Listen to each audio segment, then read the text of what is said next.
बाबा केदार की जय हो। जय बाबा केदार। कहते हैं जिसे भगवान का बुलावा आता है वही उनके धाम जा सकता है।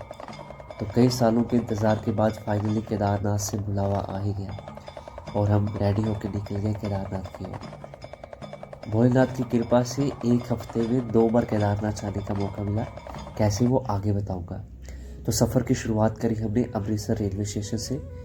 यहाँ पे मैंने तकरीबन सुबह 7:30 बजे ट्रेन पकड़ी जिसने मुझे 2 बजे पहुँचा दिया हरिद्वार। और हरिद्वार से केदारनाथ जाने के 2 रास्ते हैं, बस से और एक टैक्सी से। जो बसेस होती हैं वो सुबह 4 बजे से लेकर 9 बजे तक अवेलेबल होती हैं। उसके बाद आपको अगर आप जाना चाहते हैं कैब वगैरह करनी पड़ती है। तो हमने हरिद्वार से कैब कर ली और तकरीबन हम हरिद्वार से निकल गए 4:30 बजे। और रास्ते में व्यू एंजॉय करते हम जा रहे थे।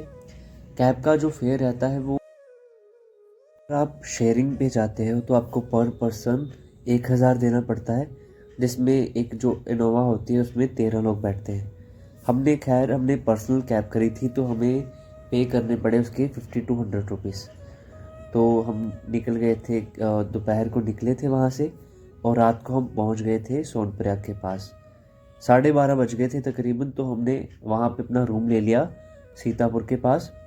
जो हमें रूम मिला वो आप हमें पर नाइट के हिसाब से 1,000 रुपये का मिला और साथ में हमें गर्म पानी भी उन्होंने प्रोवाइड कर दिया था।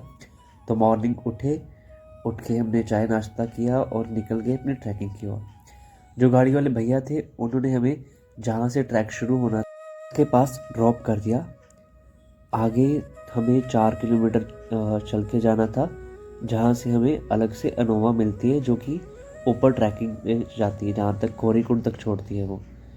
तो अभी फ़िलहाल हम गाड़ी में थे। यहाँ से हमें लगा तकरीबन आधा घंटा और जहाँ पे चेक पोस्ट है वहाँ तक गाड़ी ने हमें ड्रॉप कर दिया। तो लाइक आपको तकरीबन यहाँ से 3-4 किलोमीटर चलना पड़ेगा। तो मैंने थोड़े से अपने बाल सही करवाए और ये पुल क्रॉस करते ही आपको सामने गाड़ियाँ मिल जाती हैं जो कि गवर्नमेंट अप्रूव गाड़ियाँ होती हैं। उसका पर पर्सन फेयर रहता है 50 रुपीज़। तो इस गाड़ी में 13 लोग बैठते हैं। तो यहाँ से हमारी जर्नी शुरू होती है। अभी बताना चाहूँगा ट्रैक की टोटल जो लेंथ है, अकॉर्डिंग टू साइन बोर्ड यहाँ पे 16 किलोमीटर लिखा है, यानी कि 16 किलोमीटर, बट एक्चुअल में ये 22 किलोमीटर का ट्रैक है। तो हर हर महादेव कह के हम निकल गए इस ट्रैक को फतेह करने के लिए। जो आगे व्यू दिखे मुझे, इतने अच्छे व्यू थे मैं आपको बता नहीं सकता। यहाँ पे साइन बोर्ड लिखा है जहाँ पे स्वागत कर रहे हैं और यहाँ पे सुंदर सुंदर पहाड़ है। लोगों के अंदर अलग ही खुशी है अपने भोले बाबा से मिलने की।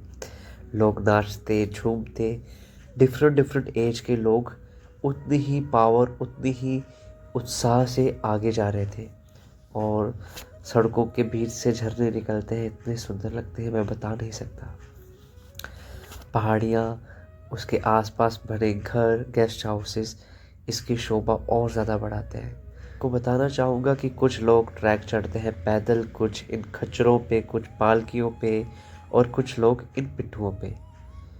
तो हर एक की अपनी अपनी श्रद्धा है, बट मैंने अपना ट्रैक पैदल ही जाना पसंद किया क्योंकि मैं व्यू एंड नेचर के साथ कनेक्ट होना चाहता था। तो यहाँ से हमने अपना ट्रैक शुरू किया। काफ़ी अच्छा और मज़ा आ रहा था हमें कि थकावट तो हो ही नहीं रही थी। ये आप शाम का व्यू देख सकते हैं जब सूरज ढलने ही वाला था।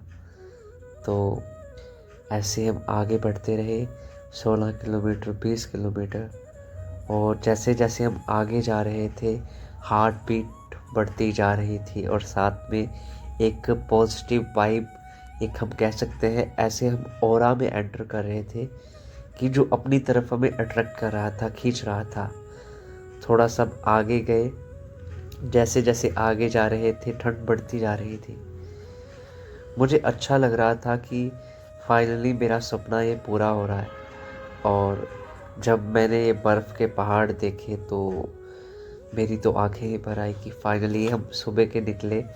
जब तकरीबन 9:30 के करीब हमने किसी से पूछा कि कितना रह गया है, तो उन्होंने कहा कि 2 किलोमीटर का रास्ता रह गया है। तो हमारी खुशी का तो कोई ठिकाना ही नहीं था। फाइनली सबसे मुश्किल ट्रैक करके हम पहुंच गए थे केदारनाथ के बिल्कुल पास। अच्छा लग रहा था, एक प्राउड भी फील हो रहा था, और सेकेंडली महादेव से जो मिलने की एक्साइटमेंट थी उन्हें मैं शब्दों में बयान नहीं कर सकता था। और जैसे ही मुझे मंदिर दिखा तो मैं तो झूम ही उठा एक टाइम के लिए। अच्छा था, काफ़ी अच्छा लगा। काफ़ी लोगों से बात करी ट्रैक के अकॉर्डिंग, सभी बहुत खुश थे। सभी की अपनी अपनी श्रद्धा थी, अपनी अपनी भगवान से मनोकामनाएं थी।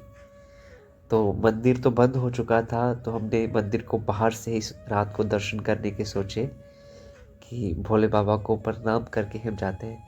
तो हर हर महादेव कह के हमने मंदिर से विदा ली और पहुंच गए अपनी रूम फाइंड करने।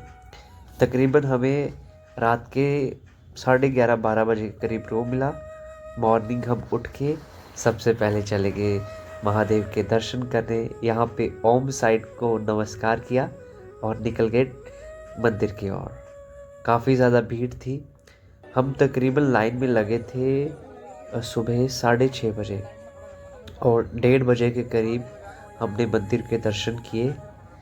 तो दर्शकों, आप भी दर्शन कीजिए हमारे बाबा केदार के। ये मंदिर के अंदर शिवलिंग है जो कि स्वयंभू प्रकट हुआ था, इसे जैसे स्थापित नहीं किया गया।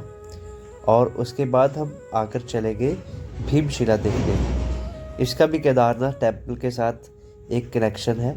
जैसे आप जानते हैं कि 16 जून 2013 को फ्लड आया था, तो ये पानी के साथ साथ जैसे जो बादल फटा था उससे साथ साथ ये पत्थर भी तैरता तैरता मंदिर के ठीक पीछे आके खड़ा हो गया, और इसने जो पानी आ रहा था उसे 2 हिस्सों में चीर दिया, और पानी ने शेषनाग का रूप धारण करके मंदिर के ऊपर से निकल गया। इस रीज़न से मंदिर को कोई भी हानि नहीं हुई। तो दर्शन कीजिए भीमशिला द गॉड्स रॉक के। यहाँ पे लोग माथा टेकते हैं। और उसके बाद हम चले गए केदारनाथ के सबसे हाईएस्ट पीक भैरव टेम्पल पे। भैरव घाटी मेन मंदिर से आधे घंटे तक हम पहुँच जाएंगे बड़े आराम से। तो वहाँ पे जाके मैंने भैरव बाबा के दर्शन किए। ये था वहाँ का व्यू। भैरव बाबा के चरणों में प्रणाम किया, और जैसे मैं बाहर निकलने लगा मुझे एक भैरव घाटी के बिल्कुल पीछे एक पहाड़ दिखा जो कि आधा बादलों से ढका हुआ था, और उसके ऊपर झंडा लगाया था किसी ने। मेरी इच्छा हुई कि मैं पहाड़ चढ़ूं, बट मैं अकेला था, मेरे साथ कोई था नहीं। तो मुझे 2 दोस्त मिले वहाँ पे, दीपिका एंड आकाश। तो मैंने इनसे पूछा कि आप मेरे साथ ये पहाड़ चढ़ना पसंद करेंगे, और ये भी रेडी हो गए। तो मैंने इन दोनों के साथ ये पहाड़ चढ़ने का डिसाइड किया। तो काफ़ी ज़्यादा अच्छा लग रहा था, यहाँ पे बहुत अच्छा व्यू था। तो हम निकल गए आगे। तकरीबन हमें 1 घंटा लगा इसको चढ़ने में, और हम नॉन स्टॉप चलते रहे। यहाँ पे जैसे कोई ट्रैक नहीं था, और यहाँ पे लोग कोई आता जाता भी नहीं था। रास्ते में काफ़ी हड्डियाँ भी मिली हमें, और ये ट्रैक का व्यू था। हमने आधा तकरीबन चढ़ गए थे, आधा रह गया था। तो मैं एज़ यूजुअल मुझे पहाड़ चढ़ना बहुत पसंद है, तो मैं भाग भाग के पहाड़ चढ़ रहा था। और यहाँ पे हमने थोड़ी सी रेस्ट करी, और आप यहाँ का व्यू चेक कर सकते हैं, बहुत सुंदर व्यू था। तो फाइनली हम पीक तक पहुँचने वाले थे, बट पहुँच नहीं पाए। आगे पहाड़ पे ऊपर बर्फ़ थी और फिसलन बहुत ज़्यादा थी। तो हमने यहीं से नीचे आने का डिसाइड किया, बट नीचे आना बहुत ज़्यादा रिस्की था, क्योंकि यहाँ पे पैर रखने के लिए कोई स्पॉट वगैरह नहीं थी। तो धीरे धीरे हम निकले। ये पहाड़ जैसे कई जगह पे समतल हो जाता था, सीधा हो जाता था, और कहीं पे बिल्कुल जैसे टेढ़ा मेढ़े रास्ते से। तो बड़ी मुश्किल से हम नीचे उतरे। एक रास्ता ऐसा भी था जहाँ से खड़ा होना मुश्किल था, तो उस रास्ते पे हम बैठ बैठ के नीचे आए, और फाइनली हम उतर गए पहाड़। और ये आप दीपिका को देख सकते हैं, ये अपनी टेक्निक दिखा रही है यहाँ पे। और उसके बाद हम चले गए, शाम हो गई थी, तो हम चले गए वापस मंदिर की ओर। तकरीबन हम पहुँच गए 5:45 के करीब हम मंदिर के पास पहुँच गए थे, और आरती शुरू ही होने वाली थी। तो लोग आकर बैठ गए थे, हम भी सबसे आगे बैठ गए टाइम पे आके, और यहाँ पे हमने आरती का आनंद लिया। बहुत ही ज़्यादा मज़ा आया, और ये टाइम मेरे लाइफ का बेस्ट टाइम रहने वाला था, मुझे ये तो पता था। तकरीबन 1 घंटा आरती चली और काफ़ी ज़्यादा आनंद में माहौल था। यहाँ पे लोग खुश थे और आरती देखने के बाद हमने ट्रैक उतरना शुरू कर दिया। बट महादेव को कुछ और ही मंजूर था। आधे रास्ते में आते आते मेरे भाई की पॉकेट से उसका फ़ोन गिर गया। हमें तकरीबन आधे घंटे के बाद पता चला। हमने काफ़ी ढूंढने की कोशिश करी बट हमें फ़ोन नहीं मिला। तो हमारा आगे भी प्लान था। हमने काफ़ी ढूंढा, सुबह हो गई थी और फिर हमने नीचे आने का डिसाइड कर लिया। फ़ोन स्विच ऑफ हो चुका था। काफ़ी ट्राई किया बट नहीं मिला। फिर हम नीचे आ गए, ट्रेन पकड़ी और अमृतसर वापस आ गए। बट हमारी सारी पिक्चर्स फ़ोन में थी। हमने काफ़ी कॉल करने की ट्राई करी बट स्विच ऑफ ही आ रहा था फ़ोन। और सडनली महादेव की कृपा से फ़ोन ऑन हो गया। उसको फ़ोन मिला था।